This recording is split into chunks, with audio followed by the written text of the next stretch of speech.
చెప్పు పారి. రేపు తెల్లారితే నాకు పెళ్లి. ఈ రాత్రికి నువ్వు వచ్చి నన్ను తీసుకెళ్ళకపోతే విషం తాగి చచ్చిపోతా. నాతో పెళ్లి భోజనం తినాల్సిన వాడివి నా తద్దినం భోజనం తినాల్సి వస్తుంది. ఇప్పుడు ఏం చేస్తావురా? ఈ లోకంలో నన్ను ప్రేమించే వాళ్ళు ఎవరు ఉన్నారంటే అది పారినే. తన కోసం నేను ఏమైనా చేస్తాను మామయ్య. అద్దిరామ ప్రేమలోని పవర్. ఒక్కసారి పంచ బిగించు, దేనికైనా తెగించు, అంతే.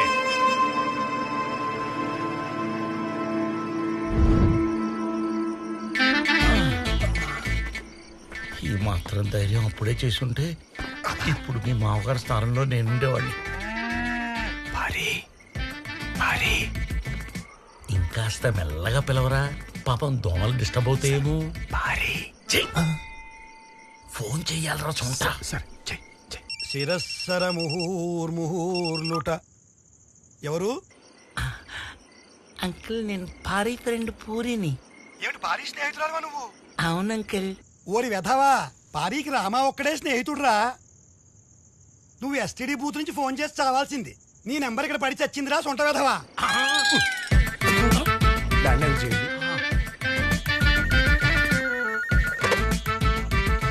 హలో హలో, ఎవరు?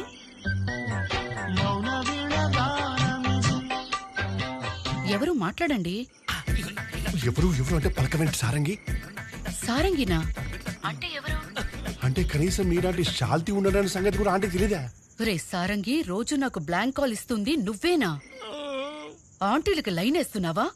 గాడిదా, పెట్టు ఫోను. రే బాల్యంలో చేయాల్సిన పనులని బారు పుట్టొచ్చాక చేస్తావేంటి? లవ్వుకి ఏజ్ తో సంబంధం లేదురా, మైలేజ్ తో సంబంధం. ఓల్డ్ ఏజ్ లోనే ఇలాంటి కొటేషన్ చెప్తారు. నువ్వు ఎంగేజ్ లో పీకింది ఏమిటో. ఇప్పుడు నేనేం పీకాలో చెప్పండి. అది చెప్పండి. హాల్లో ఆంటీ అంకుల్ ఉంటారు, నువ్వు వెనక వైపు నుంచి వెళ్ళు, కిచెన్ లో నుంచి. నువ్వు ఈ మాత్రం ధైర్యం చేయాలని కదరా నేను ఎదురు చూస్తుంది. మామయ్య జాగ్రత్త, మేము వెళ్ళొస్తాం. రక్త సంబంధం లేకపోయినా చిన్నప్పటి నుంచి నన్ను మావయ్య అని పిలిచేవాడురా. ఇప్పుడు నువ్వు వెళ్ళిపోతుంటే నాకు బాధగా ఉందిరా. సరే ఎక్కువ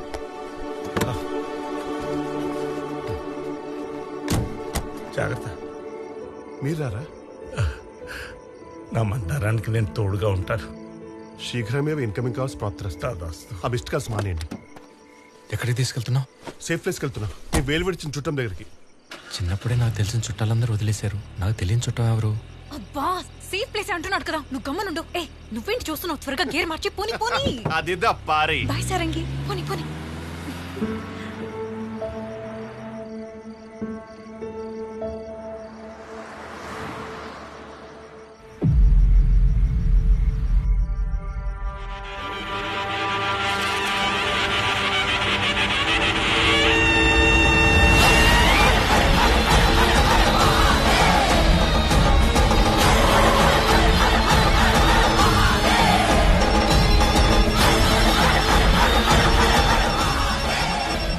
అరే ఎక్కడికి వెళ్ళాడు?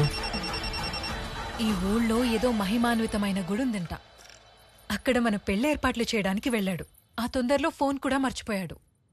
పారి, నువ్వు చేసిన తొందరలో వీడి మాటలు నమ్మి ఊరికాని ఊరు వచ్చాం. అసలు మనం చేస్తుంది సరైందో కాదో ఒకసారి ఆలోచించు. రామా, బాస్ ఏంటి బాస్, ఎన్నిసార్లు కాల్ చేసి లిఫ్ట్ చేయు. ఆ ఎస్ఎల్ఎన్ బస్ ఓనర్ని మోసం చేసి మనం 10 లక్షలు కొట్టేసిన విషయం పోలీసులకు తెలిసిపోయింది. వాళ్ళందరూ మన కోసం ఎదుగుతున్నారు. మేము ఎస్కేప్ అయిపోయాం, నువ్వు అండర్ గ్రౌండ్ అయిపో. సరేనా బాస్, జాగ్రత్త, ఉంటాను మరి. ఎవట్రా నువ్వు? మా దగ్గర నగలు కొట్టేయటానికి ఇదంతా చేస్తున్నావు కదా? రామా, నేను నీ ఫ్రెండ్ సతీష్ని. పారి చెప్పు. అబద్ధాలు ఆడుకో. ఒక సద్బ్రాహ్మణుని మోసం చేయటం ఎంత పాపమో తెలుసా? డబ్బు కోసం ఇంత దారుణం చేస్తావా? అవును, ఒప్పుకుంటాను. ఒకప్పుడు డబ్బు కోసమే బతికాను, కానీ ఫస్ట్ టైం మానవత్వం కోసం ఈ పని చేస్తున్నా. మోసం చేసిందే కాకుండా ఏదేదో చెప్తున్నావు. నేనేం మోసం చేయలేదు రామా, నీకు సంబంధించిన వారి దగ్గరికి తీసుకొచ్చాను. నాకు ఈ ప్రపంచంలో ఎవరూ లేరు. కానీ వాడికి నువ్వే ప్రపంచం. ఎవరి గురించి మాట్లాడుతున్నావు? వాడి గురించి కాదు కదా, వాడి గురించి. తోడబుట్టినోడి ప్రేమకు దూరమై ఎన్నో వందల మందికి దేవుడిగా దగ్గరైన ఆ భీమ గురించి. వాడు అనుకున్న పని ఈ మొత్తం భూప్రపంచంలో నీ ఒక్కడి వల్లే సాధ్యమవుతుందని నేను తీసుకొచ్చాను. సార్, మీరు కాపాడిన పిల్లలు అనాథలు. వీళ్ళకి ఎలాంటి ఐడెంటిటీ లేదు, అందుకే కంప్లైంట్ చేయలేదు. మీరిచ్చిన ఈ సెల్ ఫోన్ ని ట్రాక్ చేస్తే ఇది భవానీ మనుషులదని తెలిసింది. వాడు ఫోన్ చేసింది తాండవ్ మనుషులకి.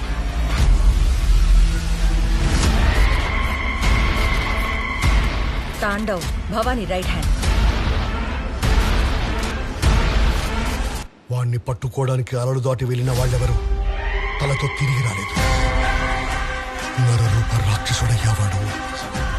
ఆవగింజ నుంచి అమ్మాయిల దాకా ఏదైనా తరలిస్తాడు. వాడికున్న పొలిటికల్ బ్యాక్గ్రౌండ్ వల్లనే మాకు రేట్కి పర్మిషన్ రాలేదు. తాండవ కొంతమంది ఫారినర్స్ ని బలవంతంగా తీసుకొచ్చి ముద్రబోటెక్కించాడు.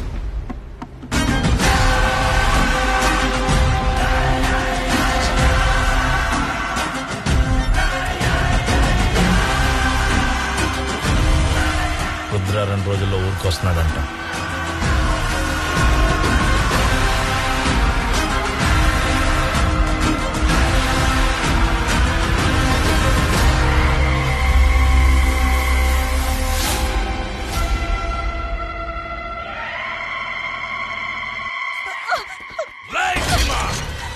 బయటికి ఇన్ని రోజులు నేను లేను కాబట్టి చాలా రెచ్చిపోయావు. దీని ముగ్గురిని నేనే చంపాను రా.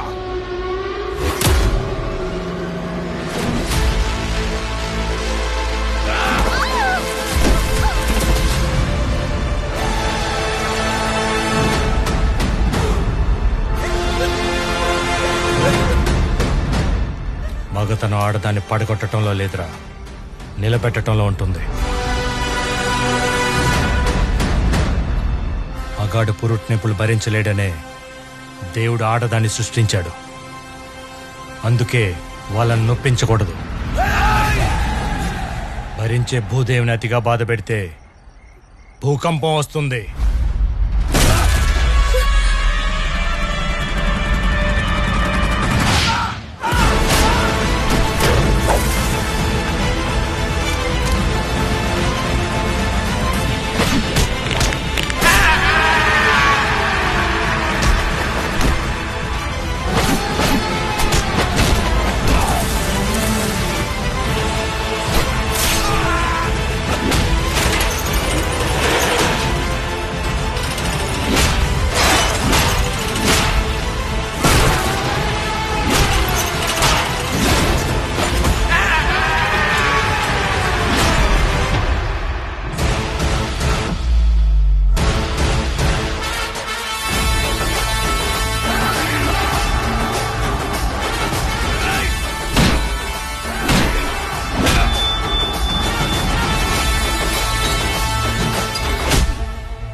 ఎందుకో తిండి బొక్క. నిజమేగా? రేయ్, అర్థమైంది స్వామి, అందరినీ హాస్పిటల్ కి తీసుకెళ్తా అని సార్. నందిని సేఫ్గా ఇంటికి తీసుకెళ్ళు. Yes sir. మీ రంకు మొగుడికి చెప్పు వాడి కొడుకు నా దగ్గర సేఫ్గా ఉన్నాడని.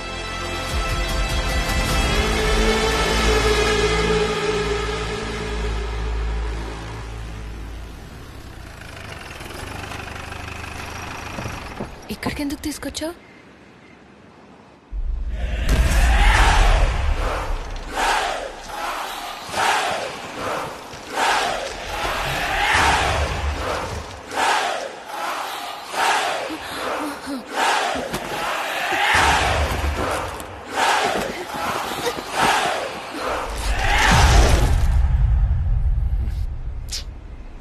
భీమా, ఏమైంది? షర్ట్ చిరిగింది. ముందా షర్ట్ తీసే. ఏయ్, ఏం మాట్లాడుతున్నావు? అలా చినిగిన షర్ట్ తో ఉండకూడదు. ఏ చిరిగితే ఏం కాదులే, ఏం కాదు, వదిలే. అది అప్పశకునం భీమా. అరే ఇవన్నీ నేను నమ్మను, నేను ఏం కాదు, చెప్తున్నాను వదిలే. కదా అప్పశకునం అని. తీసే షర్ట్. అరే నేను షర్ట్ తీసేసి ఓరకు నుంచి ఉంటే పిచ్చోని అనుకుంటా. నా దగ్గర ఇంకో షర్ట్ కూడా లేదు. ఏదో ఒకటి తీసుకొస్తా ఉండు. రే విద్య, తింటిలా ఉంది. బాలేదు. పర్ఫెక్ట్. ఇదిగో ఇది వేసుకో. సరే అటు తిరుగు.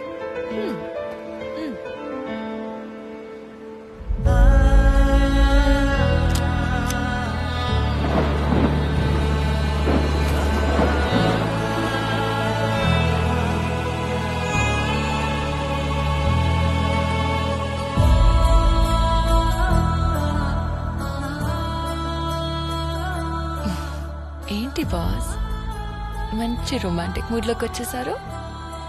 కానీ నేను ఇంకా టెన్షన్లోనే ఉన్నాను. అయితే నీ మూడ్ చేంజ్ చేయడానికి నేను ఒక కథ చెప్తా. అవునా? చెప్పు. ఆకాశమేమో అబ్బాయి అంట ఆ, నాలాగా, భూమి ఏమో అమ్మాయి అంట నీలాగా. వీళ్ళిద్దరు ఎప్పుడు కలవలేకపోతున్నారని బాధపడుతుంటే అది ఆ దేవుడు చూడలేక ఆ సముద్రాన్ని సృష్టించాడు. దూరం నుంచి చూస్తే ఆకాశం సముద్రం ఎప్పుడు కలిసే ఉంటాయి. అందుకే నిన్ను ఇక్కడ తీసుకొచ్చా.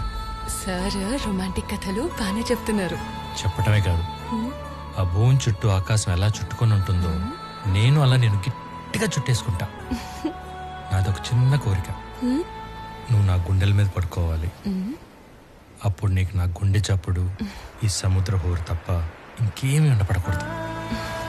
ఈ చల్లని గాలి, నా వెచ్చని శ్వాస తప్ప నేను ఏది తాకూడదు. ఆ చుక్కలు తప్ప మనల్ని ఎవ్వరు చూడకూడదు.